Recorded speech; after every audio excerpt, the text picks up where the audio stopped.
जय हिंद साथियों, आज की इस क्लास में हम सब पढ़ने वाले हैं उत्तर प्रदेश के जलवायु के विषय में। ये क्लास उत्तर UP triple S C, RO RO, Uttar Pradesh police, UPSI एवं अन्य उत्तर प्रदेश की सभी प्रतियोगी परीक्षाओं के लिए अत्यंत महत्वपूर्ण है। आप अगर अन्य जगह का भी एग्जाम देते हैं नेशनल लेवल का, तो उसमें भी इससे एक आध क्वेश्चन आने की संभावना हो सकती है। लेकिन अगर उत्तर प्रदेश संबंधित कोई भी एग्जाम देते हैं तो इस सीधे सीधे क्वेश्चन आने की संभावना है, और अगर आप कॉन्सेप्ट समझेंगे तो इससे एक दो क्वेश्चन और भी आप आसानी से कर सकते हैं। तो आइए क्लास को शुरू करते हैं। इससे पहले हम सब ने पढ़ लिया है उत्तर प्रदेश का भौगोलिक विभाजन। उससे पहले हमने पढ़ा था राजनीतिक संरचना, और उसके पहले भी हम लोगों ने अन्य चीजें पढ़ी थी। उत्तर प्रदेश के जीआई टैग एवं ओडीओपी तथा प्रमुख रामसर साइट हम अलग से एक प्लेलिस्ट में करवा चुके हैं, तो आप लोग उसको वहां से देख सकते हैं। तो आज की इस क्लास में हम सब पढ़ने वाले हैं। सबसे पहला क्वेश्चन होगा मौसम क्या है, फिर जलवायु क्या है, मौसम तथा जलवायु में संबंध देखेंगे। उत्तर प्रदेश के जलवायु को कितने भागों में विभाजित किया जाता है, आर्द्र एवं उष्ण प्रदेश, उपाद्र एवं उष्ण प्रदेश, यह सब क्या चीजें हैं।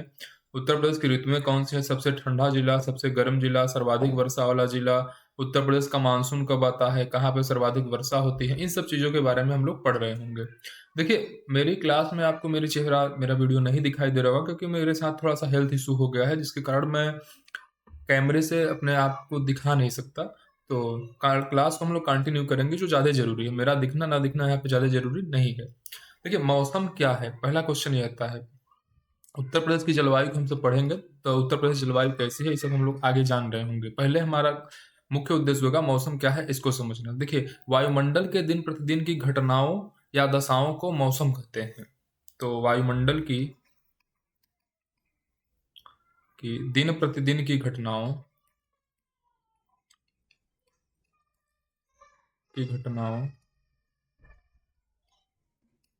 या दशाओं को मौसम कहते हैं।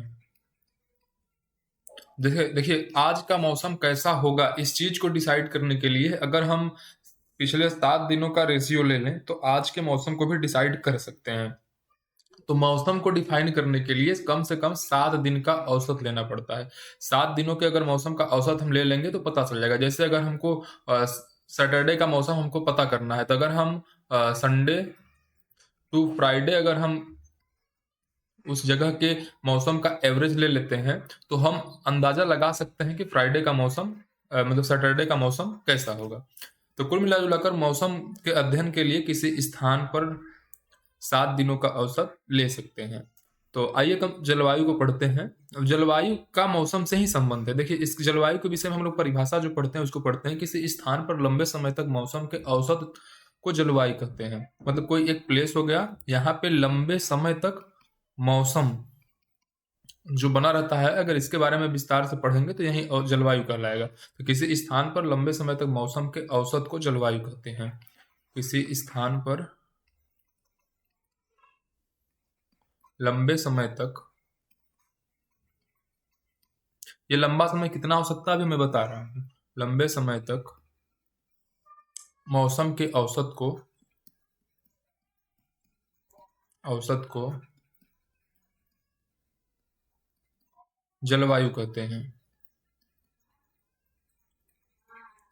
अब देखिए, ये लंबा समय आपका अमूमन कितना होना चाहिए, तो लंबा समय कम से कम 30 वर्ष का होना चाहिए। कितने वर्ष का, तो हम लोग यहाँ देखेंगे ये लंबा समय 30 वर्ष। तो देखिए, ये 7 दिनों के औसत को, तीन तीन छः एक सात, 7 दिनों के औसत को कहते हैं हम सब मौसम। यही मौसम जब 30 वर्ष तक का अगर मौसम का औसत लेते हैं, तो वो कहलाता है अपना जलवायु। तो जलवायु एक बड़े एरिया में एक लंबे समय तक मौसम का बना रहना ही जलवायु कहलाता है। तो जलवायु का क्षेत्र बड़ा हो गया, मौसम का उससे छोटा, और मौसम के अंतर्गत एक एक दिन के घटनाक्रम उसके अंतर्गत आ जाएंगे। आइए अब आगे की तरफ बढ़ते हैं और आगे देखते हैं क्लास में। मानसूनी उत्तर प्रदेश की जलवायु को 2 भागों में विभाजित किया जाता है। उत्तर प्रदेश जलवायु जो है ये मानसूनी जलवायु के अंतर्गत आती है। उत्तर प्रदेश की जलवायु को 2 भागों में विभाजित किया जाता है। पहला है आर्द्र एवं उष्ण प्रदेश। हम लोग यहाँ से देखते हैं, आर्द्र एवं उष्ण प्रदेश। और दूसरा है उपाद्र एवं उष्ण प्रदेश। उपाद्र एवं उष्ण प्रदेश। देखिए, उप जब लग जाता है तो किसी चीज का छोटा चीज होता है। जैसे देखिए, मंत्री, अगर मंत्री के आगे उप लग जाए तो उससे छोटा हो जाएगा मुख्यमंत्री। मुख्यमंत्री के आगे उप लग जाए तो उससे छोटा मंत्री। तो आर्द्र मतलब कि ज्यादा वर्षा वाला क्षेत्र, ज्यादा नमी वाले क्षेत्र। उप आर्द्र मतलब कि साधारण आर्द्र, यानी कि कम नमी। तो आर्द्र ज्यादा नमी वाले क्षेत्र या ज्यादा आर्द्रता वाले क्षेत्र। उप आर्द्र मतलब कम आर्द्रता, कम या साधारण आर्द्रता। बाकी उष्ण मतलब आप सब समझ ही रहे हैं कि गर्म। तो नमी एवं गर्म वाला प्रदेश उत्तर प्रदेश है। तो आइए आगे थोड़ा सा चीजों को देखते हैं और थोड़ा सा समझते हैं आर्द्र एवं उष्ण प्रदेश को। तो चलिए देखते हैं आगे क्लास। आर्द्र एवं उष्ण प्रदेश। देखिए, आर्द्र एवं उष्ण प्रदेश में जो है वर्षा का स्तर जो अपने है ये लगभग 100 सेंटीमीटर से 180 सेंटीमीटर तक वर्षा होती है। ये सर्वाधिक वर्षा होती है, सर्वाधिक। अब देखिए, मैप में आप देखेंगे तो आप देखकर अंदाजा लगा सकते होंगे कि सर्वाधिक वर्षा कहाँ से होती है, क्योंकि जो अपना मानसून है ये इस तरफ से आता है ऐसे। तो सर्वाधिक वर्षा कहाँ पे होगी? ये मानसून कुछ ऐसे जाता है, क्योंकि यहाँ से शिवालिक श्रेणी की पहाड़ी है। तो ये इधर की तरफ जाता है। तो देखिए, यहाँ से ये गोरखपुर के साइड से प्रवेश करता है और इधर खूब वर्षा होती है। इसके बाद फिर यहाँ पे टकरा कर वापस आते हैं। तो इधर इस वाले क्षेत्र में सहारनपुर के बाद यहाँ पड़ता है आपका बिजनौर, मुरादाबाद, रामपुर। तो इधर जब मानसून वापस लौट कर टकरा कर शिवालिक श्रेणी से आता है तो रिटर्न में भी बारिश करवाता है। ये तराई क्षेत्र इसके अंतर्गत आती है और इसमें अधिकतर वर्षा होती है। तो भावर तथा तराई क्षेत्र जब हम लोग पढ़ रहे थे भौगोलिक विभाजन में, तो हम लोग पढ़े थे तराई क्षेत्र कौन सा होता है। तो देखिए, ये ऊपर वाला रीजन जो होता है ये हम लोग पढ़े थे भावर क्षेत्र में, जो ऊपर चौड़ा होता है नीचे पतला होता जाता है। और फिर यहाँ से यह चौड़ा था ऊपर जाके पतला हुआ था, ये था तराई क्षेत्र अपना। तो ये हुआ तराई क्षेत्र में जो है नीचे की तरफ चौड़ा, ऊपर की तरफ थोड़ा थोड़ा पतला होता जाएगा। तो ये अपना तराई क्षेत्र आता है उत्तर प्रदेश के परिप्रेक्ष्य में। तो यहाँ पे जो होती है सर्वाधिक वर्षा होती है आर्द्र एवं उष्ण प्रदेश से कहते हैं। इसके अंतर्गत पूर्वी उत्तर प्रदेश भी आती है, जिसके अंतर्गत बंगाल की खाड़ी वाले मानसून से वर्षा होती है। तो यहाँ से भी यही चीज जाएगी और पूर्वी उत्तर प्रदेश में वर्षा इससे आसानी से अच्छा खासा होगी। ये पूर्वी उत्तर प्रदेश का अपना रीजन यही होता है। ये हमको लगता है पूर्वी उत्तर में अगर आप पढ़ेंगे तो पूर्वांचल का पूरा क्षेत्र आता है।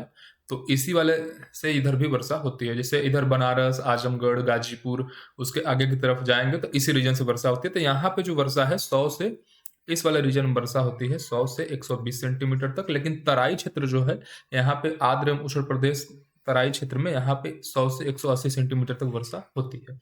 आइए जान लेते हैं इसमें आने वाले जिले। तो इस वाले में समझेंगे हम लोग 100 से 180 सेंटीमीटर तक वर्षा वाले में जिले बिजनौर, मुरादाबाद, रामपुर।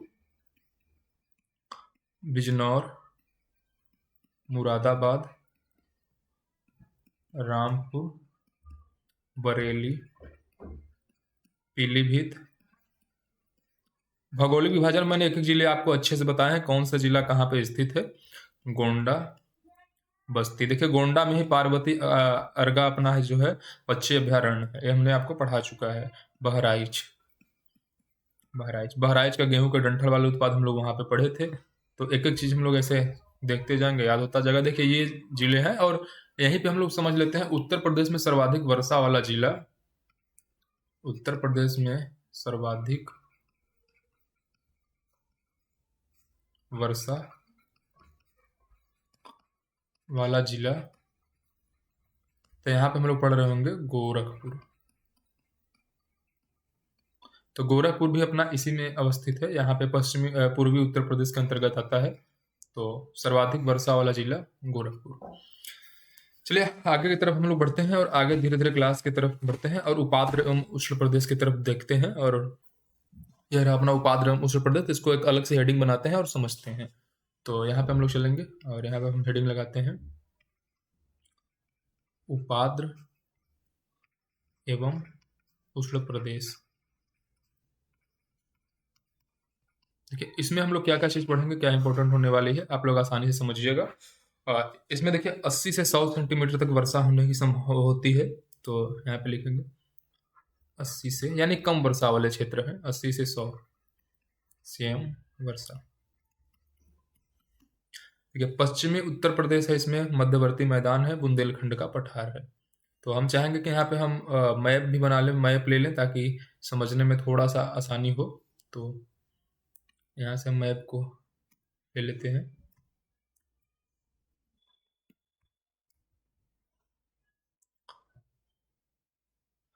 मैं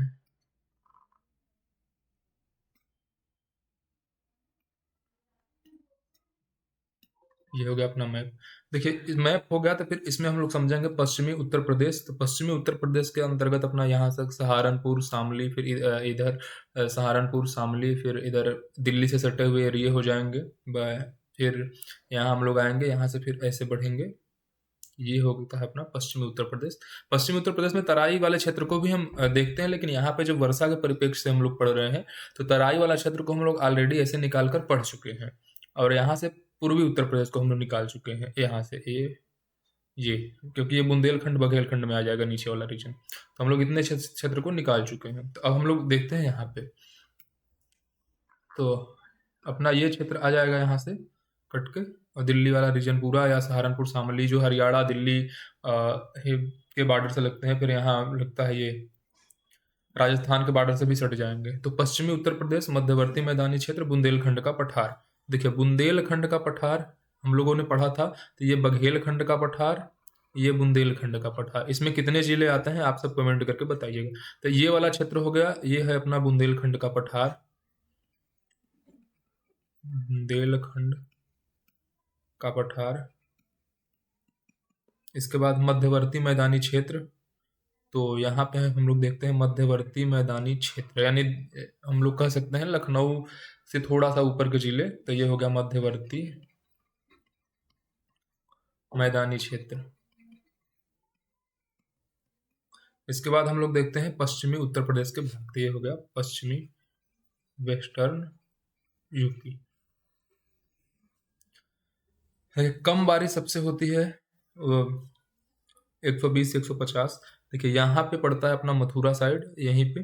तो यहाँ पे होता है सबसे कम बारिश। तो यहाँ पे हम लोग सबसे कम बारिश कहाँ होती है,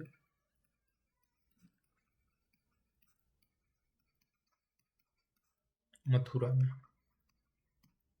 इसके बाद यहाँ पे भी सबसे कम बारिश होती है, क्योंकि देखिए यहाँ से मानसून अपना आता है, और यहाँ से हम लोग अलग से थोड़ा सा कलर ले लें और एक अलग से मैप लेके आपको दिखा रहे हैं।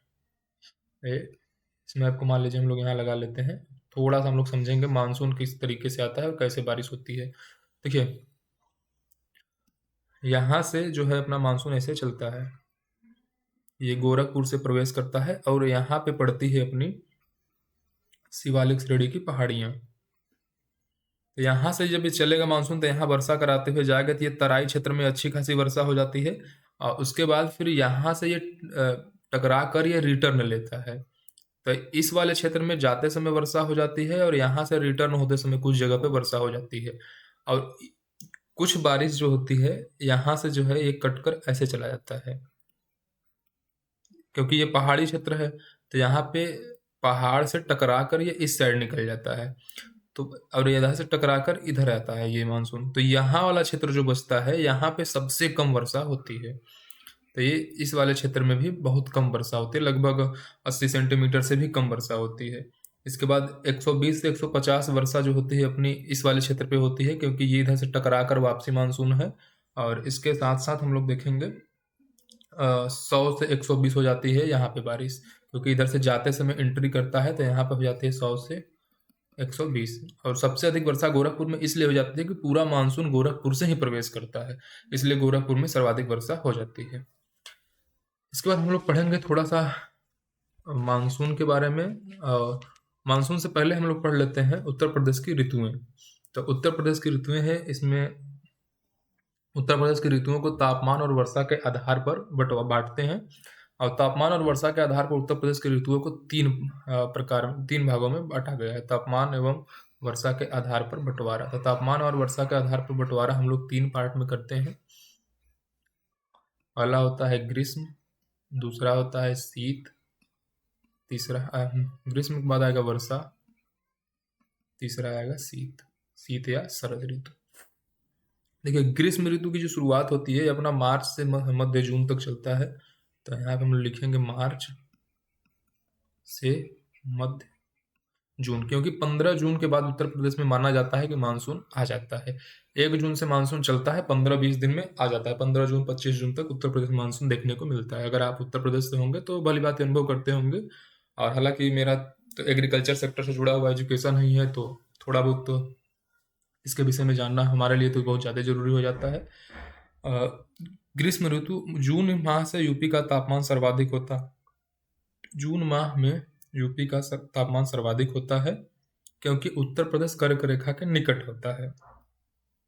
ये कर्क रेखा जो है ये यहीं से जाता है, मध्य प्रदेश से पास ऐसे गुजरता है, तो उत्तर प्रदेश कर्क रेखा के निकट पाया जाता है। और एक चीज और आपको जानना होगा कि हम लोग जैसे जैसे साउथ की तरफ बढ़ते हैं, तापमान हम लोगों को वृद्धि देखने के लिए मिलती है। तो ये क्वेश्चन भी कई जगह पूछा गया है कि साउथ की तरफ बढ़ने पर तापमान क्या होता है उत्तर प्रदेश में। तो हम लोग जैसे जैसे दक्षिण भारत की तरफ बढ़ेंगे उत्तर प्रदेश से, उससे ऐसे तापमान बढ़ता जाएगा, लेकिन ये तापमान उत्तर प्रदेश से ही दक्षिण में जाएंगे तो बढ़ेगा। तो इसके बाद औसतन अधिकतम तापमान 36 से 39 डिग्री तक जून में हो जाता है। तो ग्रीष्म ऋतु में जो टेम्परेचर है ये हो जाता है अपना 36 से 39 डिग्री तक। ये सेंटीग्रेड तक कब होता है? ये जून में होता है। न्यूनतम तापमान जब गर्मी में कम से कम होता है, ये न्यूनतम गर्मी के महीने में, यानी न्यूनतम जब भी हम बात कर रहे हैं गर्मी का महीना, यानी मार्च से जून की बात हो रही है। तो मार्च से जून के बीच में जो न्यूनतम तापमान है ये रहता है 21 से 23 सेंटीग्रेड तक। वो ठंडी वाला तापमान न्यूनतम अधिकतम अलग होगा। गर्मी में भी तापमान न्यूनतम अधिकतम होता है, जैसे दिन हो गया, दिन में बहुत ज्यादा गर्मी है जून के समय में, तापमान 36 से 39 चला गया।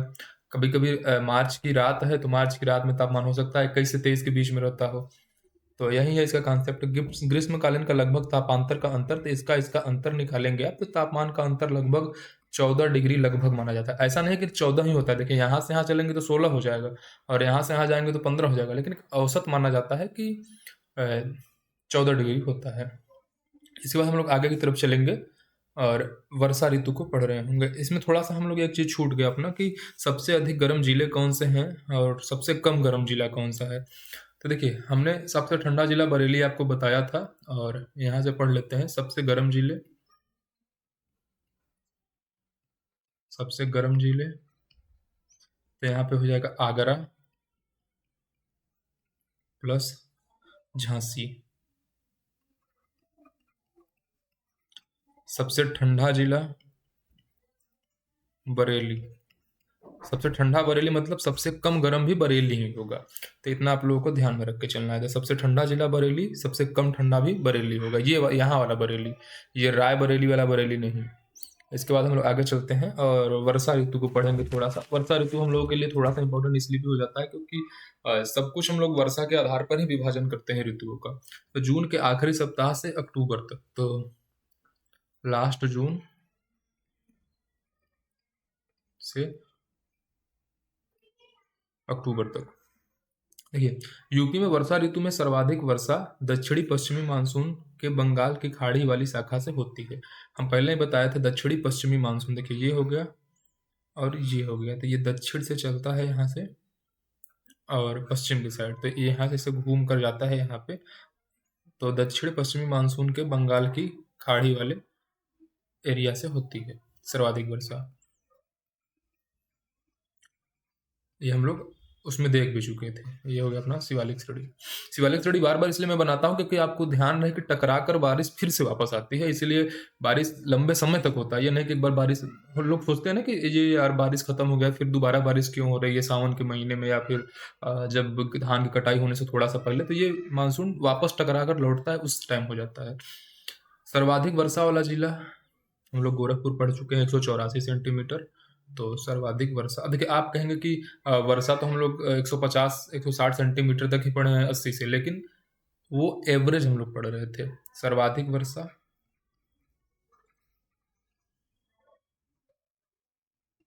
सर्वाधिक वर्षा गोरखपुर 184 सेंटीमीटर। देखिए, सबसे कम वर्षा मथुरा में सबसे कम वर्षा यहाँ पे हो जाएगा अपना मथुरा। मथुरा पड़ता है यहाँ पे, और ये पड़ जाएगा गोरखपुर अपना यहाँ पे। हम बताएं ना कि यहाँ से जब ये मानसून लौटता है तो यहाँ से ऐसे वापस आ जाता है, और फिर यहाँ से मानसून घूमकर इधर पहाड़ पड़ते हैं, यहाँ पे देखेंगे बुंदेलखंड में, तो ये पहाड़ी क्षेत्रों में यहाँ से वर्षा हो जाती है, तो बच जाता है अपना मथुरा। मथुरा तक पानी नहीं पहुंच पाता, तो मथुरा में सबसे कम वर्षा होता है, मात्र 54 सेंटीमीटर होता है। लगभग 130 सेंटीमीटर यहाँ से कम होता है। इसके बाद हम लोग ये भी जानने चाहिए कि जुलाई से अगस्त में सर्वाधिक वर्षा होती है, क्योंकि मानसून जाता है इधर से, तो जुलाई अगस्त में सर्वाधिक वर्षा। तो सर्वाधिक वर्षा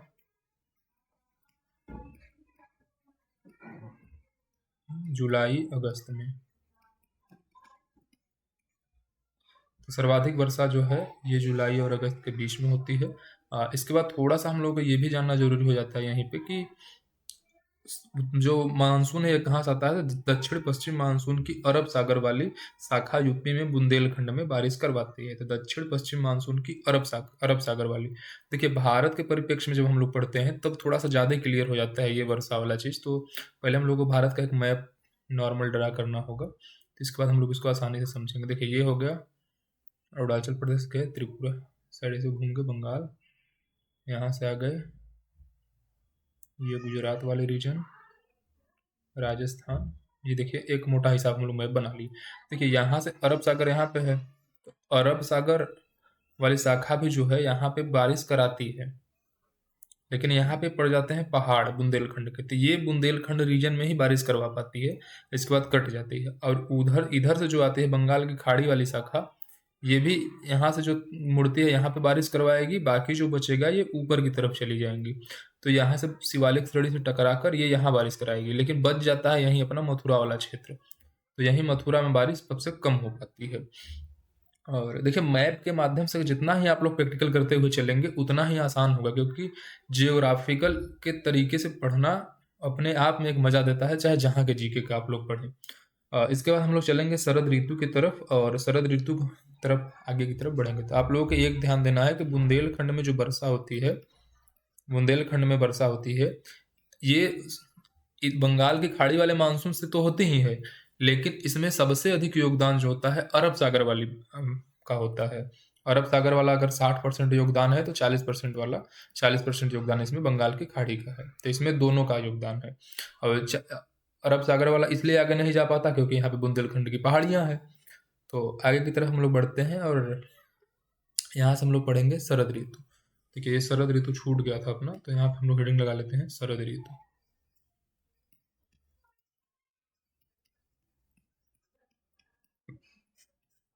शरद ऋतु में क्या है, यह नवंबर से फरवरी तक चलता है,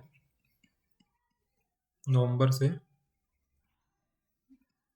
फरवरी तक।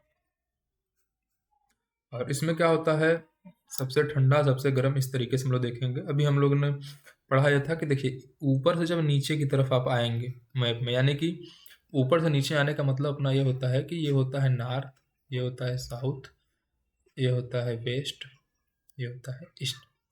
यानी कि आप जब नॉर्थ से साउथ की तरफ बढ़ते हैं यूपी में, तो आपके जिले गर्म होते जाते हैं, गर्मी ज़्यादा मिलती है। अगर इस वाले रीजन में अगर तापमान अपना 30 डिग्री है, तो ऊपर वाले रीजन में जाएंगे तो हो सकता है 32-33 डिग्री भी मिल जाए, क्योंकि यहाँ पे जो होता है कर्क रेखा होता है, तो नहीं नीचे 30 है तो ऊपर 28-27 होगा, क्योंकि ऊपर ठंडा होता जाता है, क्योंकि बर्फीली पहाड़ियाँ हैं आगे चल के, और हम लोग कर्क रेखा से दूर की तरफ जाते हैं, और ये तब तक चलेगा जब तक हम रसिया तक नहीं पहुंच जाते। जितना दूर जाएंगे इस कर्क रेखा से उतने ही ठंडी आपको ज़्यादा मिलेगी। तो इसके बाद सबसे ठंडा माह जनवरी, यहाँ पे भी पढ़ लेते हैं। सबसे गर्म माह जून, सबसे अधिक वर्षा वाला जुलाई अगस्त। अब सबसे ठंडा माह, सबसे ठंडा माह, सबसे ठंडा माह भैया कौन सा है अपना, जनवरी। इसके बाद शीत ऋतु में भी वर्षा होती है, तो मैंने आपको बताया शीत ऋतु में वर्षा। शीत ऋतु में वर्षा क्यों होती है, चक्रवात के कारण, हवाएं चक्रवात, साइक्लोन के कारण। इसके बाद हम लोग चलेंगे आगे, चक्रवातों द्वारा पश्चिमी विक्षोभ से वर्षा होती है। अब सबसे ठंडा अगर जाना है तो सबसे ऊपर जाएंगे तो सबसे ठंडा वाला रीजन मिलेगा इधर वाले क्षेत्र में, तो यहाँ पे बरेली पड़ता है, तो सबसे ठंडा हम लोग बरेली को मान लेते हैं। और क्योंकि यहाँ से पहाड़ियाँ नज़दीक पड़ती है और यहाँ से कट जाता है उत्तराखंड में, तो थोड़ा सा यहाँ पहाड़ियाँ दूर हो जाती हैं, तो यहाँ पे बरेली वाला क्षेत्र में ज़्यादा ठंडा पड़ता है सबसे। इसके बाद हम लोग आगे की तरफ चलेंगे और चीज़ों को देखेंगे। देखिए, यूपी में शीत ऋतु में सबसे वर्षा पश्चिमी विक्षोभ के कारण होती है। लगभग 10 सेंटीमीटर वर्षा होती है। 10 सेंटीमीटर मतलब आप समझ सकते हैं कितना वर्षा होगी। उतना होगी कि आपकी फसल बर्बाद हो जाए। सर्वाधिक ठंडी जनवरी में पड़ती है। शीत ऋतु में सबसे कम वर्षा बुंदेलखंड में होती है। शीत ऋतु में बुंदेलखंड में भी यह वर्षा इसलिए कम होती है कि यहाँ पे जब भारत के परिप्रेक्ष्य में हम लोग देखते हैं, यहाँ पे गया अपना वो अरुणाचल प्रदेश, यहाँ से गुजरात वाला रीजन, मतलब मान लीजिए एक मोटा हिसाब यही। तो देखिए, यहाँ से जो होता है, ये बुंदेलखंड की पहाड़ियाँ हो गई यहाँ पे, तो यहाँ से यहाँ तक ही पहुँच ही नहीं पाता है, और यहाँ वाला पहुँचता है तो ये बुंदेलखंड की पहाड़ी रोक देती है। तो शीत ऋतु में जो यहाँ पे सबसे कम वर्षा होती है, क्योंकि चक्रवात जो है इतना दूर तक पहुँच नहीं पाता है। अगर यहाँ पे जो ज़्यादा वर्षा हो गई, मतलब इधर के मध्य प्रदेश और इधर मुंबई साइड के ज़्यादा नुकसान पहुँचा देगा। तो इसलिए होता क्या है कि यहाँ पे वर्षा कम होती है सबसे, इस परिप्रेक्ष्य में। तो यही रही अपनी एक छोटी सी क्लास। और देखिए, मानसून शब्द, हम मानसून को हम लोगों को पढ़ना चाहिए, तो थोड़ा सा मानसून के बारे में भी हम लोग पढ़ लेते हैं कि मानसून शब्द की उत्पत्ति कहाँ से हुई, मानसून का मतलब क्या होता है, और क्या। हाँ, बस इतना ही। मानसून शब्द कहाँ का शब्द है, तो मानसून देखिए ये अरबी शब्द है, एक मौसिम। मौसिम एक अरबी शब्द है शब्द, यहीं से उत्पत्ति हुई मानसून की। और इसका मौसम का मतलब होता है, मतलब वायु के परिवर्तन की दिशा, मतलब ऋतु परिवर्तन के साथ साथ बदलने वाली पौनी। ऋतु परिवर्तन के साथ साथ बदलने वाली